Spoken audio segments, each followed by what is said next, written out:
What up? Thursday, February 27th. I'm gonna try to keep doing these like 3 or 4 times a week, I think just to talk what's on my mind in regards to the Postal Service and any other stuff going on, but also just just to be consistent with it and try it out and talk my shit, you know what I'm saying?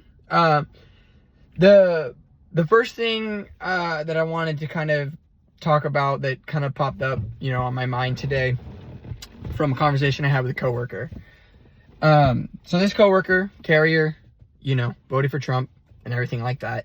And one of the things he told me was, hey, you might want to start working some more overtime. We're not going to have any more tax on overtime. Now, I want to be very clear and just, explain, what's going on with that, because I bet, a lot of people are misled or just misinformed and don't really understand, because that's a great campaign promise to do and to enact, is to reduce taxes, federal income tax on overtime. I mean, that would be amazing for letter carriers. We work a lot of overtime, especially at my station. My past few videos, I was doing 12-hour days. I since have jumped off the overtime list, the overtime desired list, and now I'm just basically doing whatever overtime they give me, which isn't much. But if you're on the ODL at my station, the overtime desired list, you're working a lot of overtime. So the House, the Republican House, controlled House, passed what's called a budget resolution.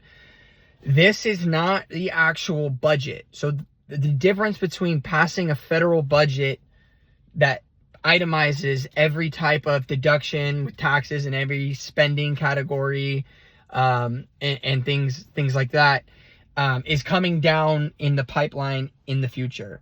And because the coworker was saying, hey, they already passed it, so it's already going to be in there. We have to understand our politics, so that we don't get misinformed and we don't think that certain situations that are occurring are good for us, because it's not. So the budget resolution just outlines how much, in terms of the amount of the tax cut or the spending, is kind of like the target for Congress to reach. The actual budget is not going to be passed until later, until they basically itemize everything.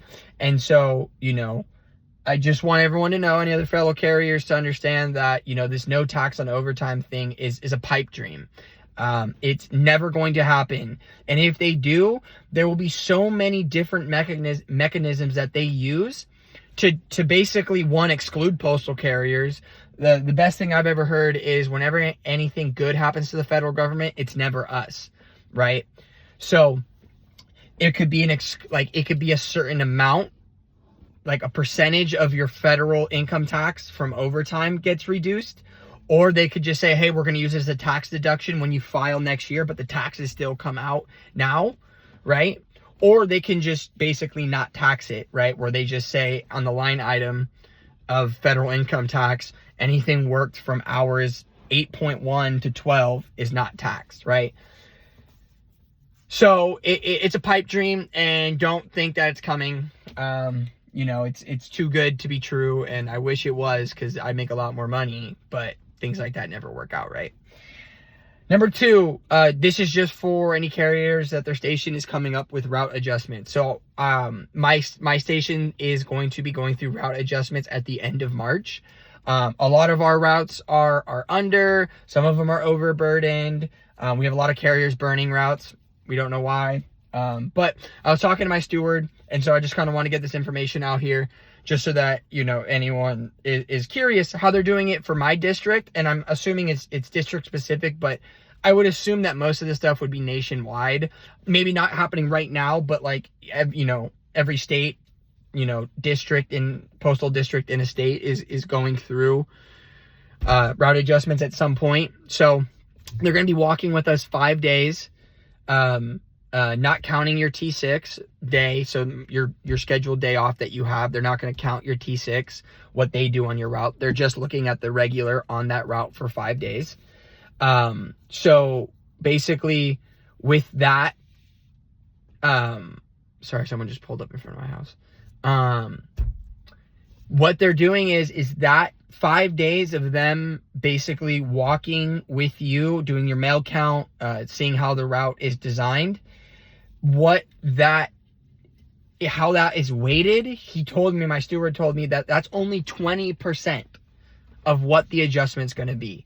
The other 80% of the adjustment is going to be from the past 6 months of scanner data.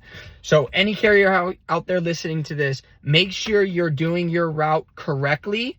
Make sure you're not working off the clock. Make sure you're not grabbing hot case mail. Make sure you're not grabbing any kind of tubs or anything. Don't do your vehicle inspections until you clock in, and make sure you're taking your breaks, your 210s, your 30. Make sure you're doing the route exactly how it is outlined on your case. This is about route protection. They are looking to downsize the workforce at the United States Postal Service.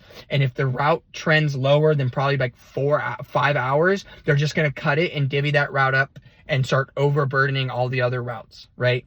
We have routes at our station that we know are going to get cut because they're significantly under time, but we have carriers who are burning their routes that aren't under time routes, but are burning them, that they're just going to impact these routes and just overburning these routes, and they're going to basically make our station have all of these long, ugly, heavy routes.